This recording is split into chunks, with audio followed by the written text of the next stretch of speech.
Consent ഈ വാക്ക് എന്താണെന്ന് അറിയാത്ത ഒരുപാട് ആൾക്കാർ നമ്മളുടെ ഇടയിൽ ഇപ്പോഴും ഉണ്ട്. This videos for both men and women. ഈ അടുത്ത് ഞാൻ ഹോട്ട്സ്റ്റാറിൽ ചിരയ എന്നുള്ളൊരു വെബ് സീരീസ് കണ്ടേ.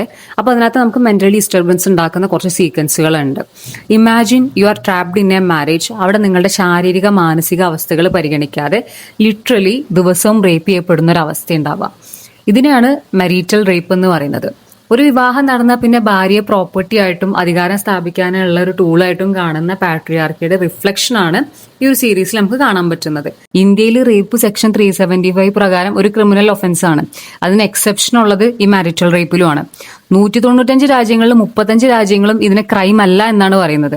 ഇന്ത്യയിൽ സ്വന്തം വീടുകളിൽ റേപ്പ് ചെയ്യപ്പെടുന്ന വിവാഹിതരായ സ്ത്രീകൾ ഏകദേശം 6% ഉണ്ട് എന്നാണ് കണക്ക്. ഇങ്ങനെയുള്ള ആളുകൾ മാരേജിനെ കാണുന്നത് ഒരു പ്രോപ്പർട്ടി രജിസ്ട്രേഷൻ പോലെ തന്നെയാണ്. മാരേജിലൂടെ കിട്ടുന്ന കൺസെന്റ് പുരുഷ താല്പര്യത്തിന് വേണ്ടിയിട്ട് എനി ടൈം എനിവെയർ എന്നുള്ളതാണ് ഈ ആളുകളുടെ ഒരു ധാരണ. നിങ്ങളുടെ പാർട്ട്ണറോട് റെസ്പെക്റ്റും സ്നേഹവും ഉണ്ടെങ്കിൽ ഏതൊരു സെക്ഷൽ ആക്ടിനും മുന്നേയും ഈ ഒരു കൺസെന്റ് എടുക്കേണ്ടത് ഒരു മര്യാദയാണ്. അവർ നോ പറയുകയാണെങ്കിൽ അത് മാനിക്കാനുള്ള മാനേഴ്സ് നമ്മൾ കാണിക്കണം.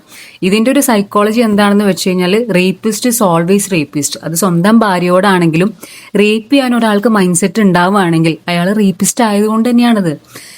ഇവിടെ എങ്ങനെയാന്ന് വെച്ചാൽ the absence of clear laws against marital rape എന്നുള്ളത് കൊണ്ട് ആ ലൂപ്പ് ഹോൾ ഉണ്ടായതുകൊണ്ട് ഇതൊരു നോർമൽ സംഭവമായിട്ടാണ് ആൾക്കാർ ഇപ്പൊ എടുക്കുന്നത്.